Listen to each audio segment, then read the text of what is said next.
নমস্কার, Bandita and mother's ব্লগে তোমাদের সকলকে স্বাগত জানাই। এই যে মা আমি চা নিয়ে বসে পড়েছি।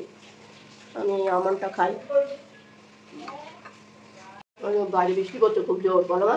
বৃষ্টি হচ্ছে তো, জল পড়ছে বলে তাও দেখলাম যে না ছাদের জলে তাদের যে না বৃষ্টি পড়ছে। আর ভিড় কিন্তু জামা কাপড় ভেজানো যাবে না, কমফোর্টটা না ফুরিয়ে যাচ্ছে। কালকে অর্ডার করবে জানি না, তাহলে একটা করে দিচ্ছি 2 লিটারের কমফোর্ট। আসবে একদিনের মধ্যে চলে আসবে। জামা কাপড় নিতে পারলে মেলার জন্য মেলা রয়েছে বলে সে যেতে যেতে সে ভিজে যাচ্ছে। এত বৃষ্টি আসছে ঝঁকে ঝাঁকে একদম। কালকে খুব অবস্থা খারাপ হয়েছে কালকে। আজকে তো তাই সকাল থেকে আরম্ভ হয়ে গেছে। কালকে তো রোদ দিচ্ছে, আবার ঝাঁকে ঝাঁকে বৃষ্টি আসছে। আর এই ভোর রাত্রির থেকেই শুরু হয়ে গেছে। বৃষ্টিও আর বর্ষাকালে বৃষ্টি হবে না, বৃষ্টি যত প্রয়োজন আছে। আর আজ অম্বুবাচী ছেড়ে যাচ্ছে, বৃষ্টি তো হবে। চলো চা খেয়ে নি। আজ আবার বৃহস্পতিবার, ভদ্র মুছে দিই, কেন অম্বুবাচী ছেড়েছে। ঠাকুরের জল টল দেবে মা।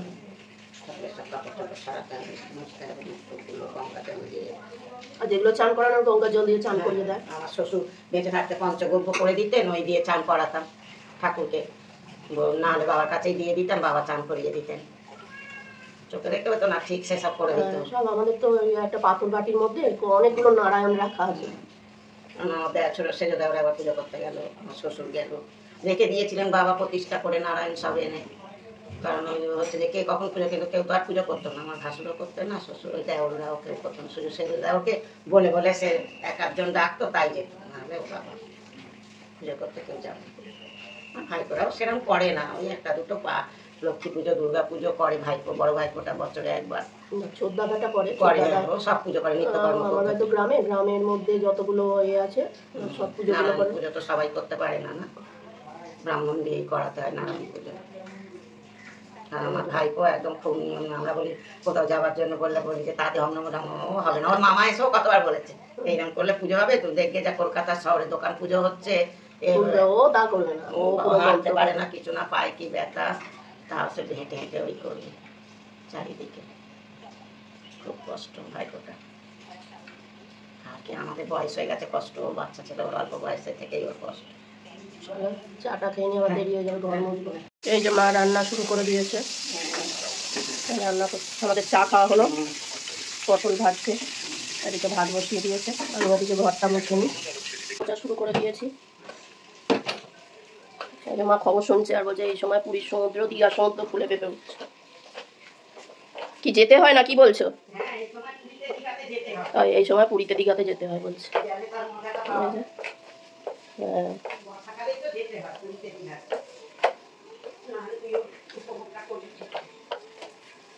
চলো ঘর মুছে নি।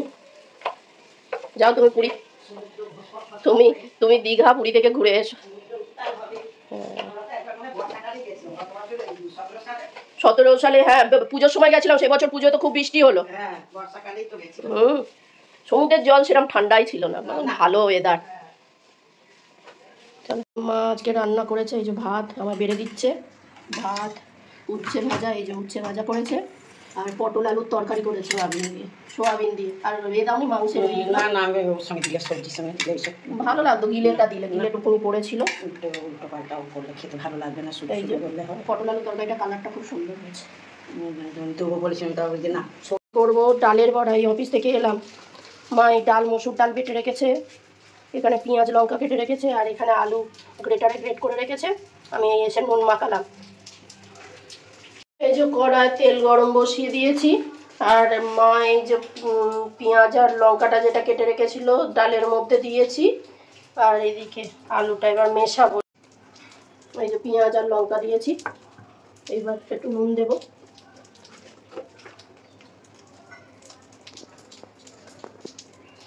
নুন দেবো ওর মধ্যে।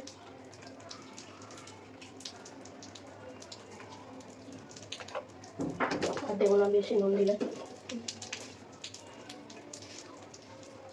এবার আলুটা জল ছেঁকে নিয়ে দেবো।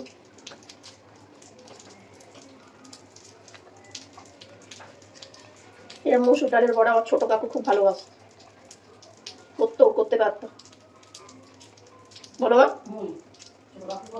ছোট কাকু করতো, আমার ছোট কাকু খুব ভালোবাসতো মসুর ডালের বড়া খেতে, নিজেই সব করে নিত। আমার জেঠু খুব ভালো রান্না করতে পারে। আমার জেঠিমাকে আমার জেঠুই রান্না শিখিয়েছে বিয়ের পরে। জেঠিমার কাছে গল্প শোনা, জেঠিমার বাড়ি যেতাম, জেঠিমা বলতো যে তোর জেঠুর কাছেই আমি রান্না শিখেছি।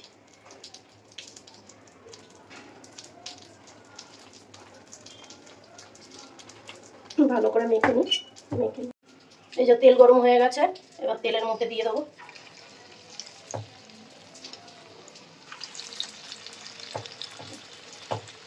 মসুর ডালের বড়া। এরকম করে ঝাল করলেও ভালো লাগে, ভেজে নিয়ে সর্ষে বাটা দিয়ে, সর্ষে পোস্ত বাটা দিয়ে ঝাল করলেও ভালো লাগে।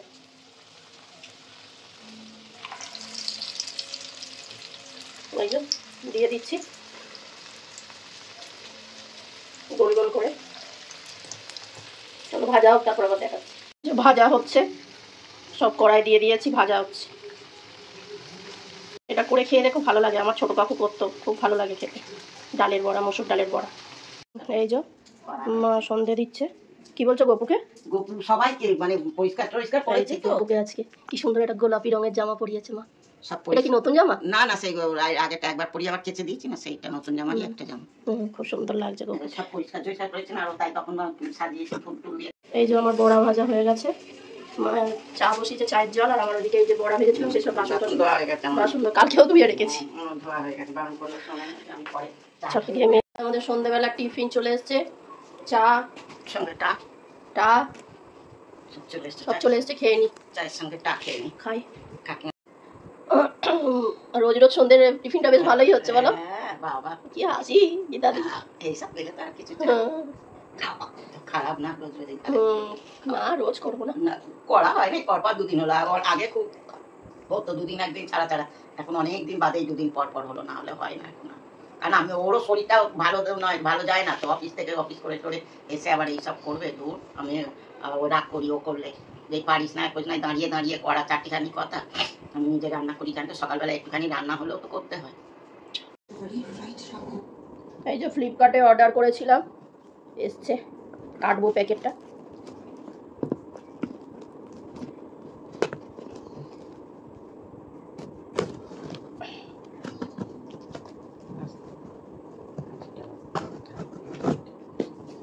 কি হলো তোমার হাতে? না সেদিকে চুলকপি যেখানটা কেটে গেছে।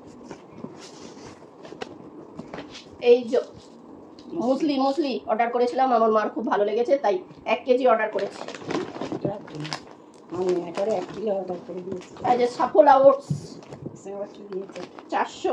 নিভিয়া ক্রিম দিয়েছে একটা। আর কি আছে দেখি? আর কিছু নেই, আর কি থাকবে? এই ওটস আর মুসলি। মশলা ওটস না, প্লেন ওটস। এটা দুধ দিয়ে খাওয়ার জন্য। ও না, তুমি এ করেও খেতে পারবে। চিলা করবো, ওটসের চিলা করবো। এই যে মামের রাত্রিরের ডিনার, আজকে দুজনেই মুসলি খাচ্ছি। রোজ ভাত রুটি ভালো লাগে না, এক একদিন এক এক রকম খেলে তো এইসব খাওয়া তো খারাপ নয়। ওই জন্য মামে ডিনার করছি। রোজ একই জিনিস খাই বলে দেখানো হয় না, আছে মুসলি খাচ্ছি। চলো ডগিটাকে খেতে দিয়ে এলাম। আজকে দুধ দিয়ে ভাত দিয়েছি ওকে। এই খেতে দিয়ে এসে বসলাম, 10টা 40 বেজে গেছে। তাহলে আর কি, ভিডিওটা আজকে এখানেই শেষ করলাম। তোমাদের যদি ভালো লেগে থাকে তাহলে লাইক করো, কমেন্ট করো, সাবস্ক্রাইব করো। তোমরা সবাই সুস্থ থেকো, ভালো থেকো, সাবধানে থেকো। দেখা হচ্ছে নতুন একটি ব্লগে।